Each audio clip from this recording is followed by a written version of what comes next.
के तपाईलाई कालो उल्टी जाने, उल्टीमा रगतको चोक्टाहरू जाने या कालो दिशा जाने समस्या त छैन हो?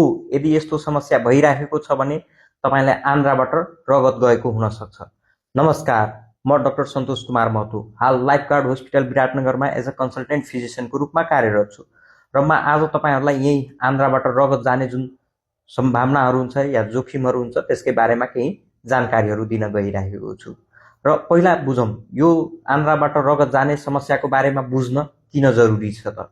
हामीले युएसए को डाटा हेर्ने हो भने हरेक वर्ष अस्पताल भर्ना हुने गर्छन् बिरामीहरू, जसमध्ये पेट सम्बन्धी समस्याको कारणले जुन अस्पताल भर्ना हुने गर्छ त्यसमा सबभन्दा मुख्य कारण एउटा आन्द्राबाट रगत जानेकै कारणले गर्दाखेरि भर्ना हुने गरेको छ र हरेक वर्ष 5.3 लाख बिरामीहरू हरेक वर्ष अस्पतालमा भर्ना हुने गरेको छ यो आन्द्राबाट रगत जाने समस्याहरूको कारणले गर्दाखेरि।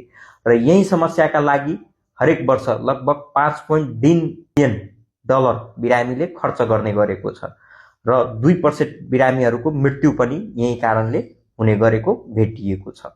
त्यही भएर हामीले यसको बारेमा बुझ्न जरुरी छ।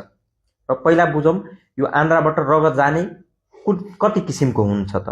हैन, यो दुई किसिमले देखिन्छ। एउटा त हामीले आँखाले देखिने गरी र एउटा नदेखिने गरी। जुन देखिने गरी हुन्छ त्यसलाई ओभर्ट जीआई ब्लिड भन्छौं र यो तीन प्रकारले हुने गर्छ। एउटा उल्टीमा रगत जाने या कालो उल्टी जाने जसलाई हेमाटिमेसिस भन्छौं र एउटा भनेको आन्द्रा दिशा कालो दिशा जाने, अलकत्रा जस्तो एकदम सारै गनाउने कालो दिशा जाने गर्छ भने अर्को दिशामा रातै रगत जाने त्यो पनि सम्भावना हुन्छ। र अर्को भनेको अब्स्क्योर ब्लिडिङ जुन हामीले आँखाले देख्दैनौं तर यदि रगतको मात्रा कम भयो भने हामी अरु अन्य जाँचहरू गर्छौं र त्यो जाँचहरूबाट पत्ता लाग्ने हुन्छ। त्यसलाई हामीले अब्स्क्योर जीआई ब्लिडिङ भन्छौं।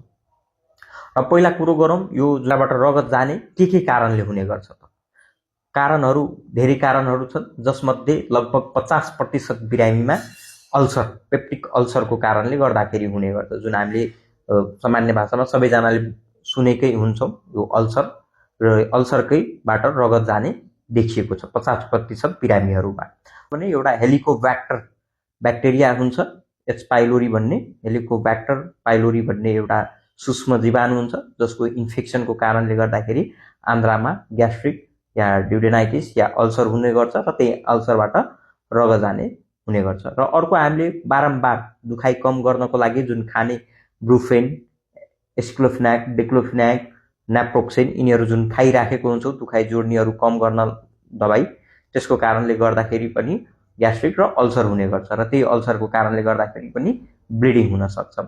र अर्को भनेको नली हुन्छ जसलाई एसोफेजियल भ्यारिसेस भन्छ। जुन घाँटीको नलीमा जुन रगत लाने नलीहरू हुन्छ त्यो सुन्निएर त्यहाँबाट फुटेर पनि रगत जाने सम्भावना हुन्छ।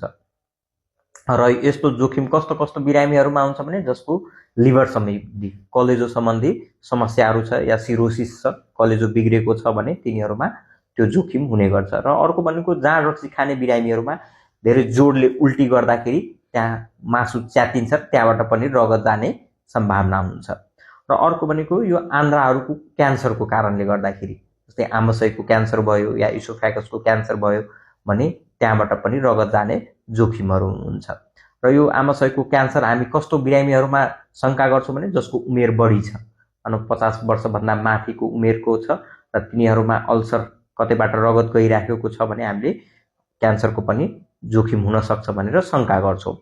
र अर्को भनेको हामीले नदेखिने गरी पनि रगत जाने जसलाई अब्स्क्योर जीआई ब्लिड भन्छौं।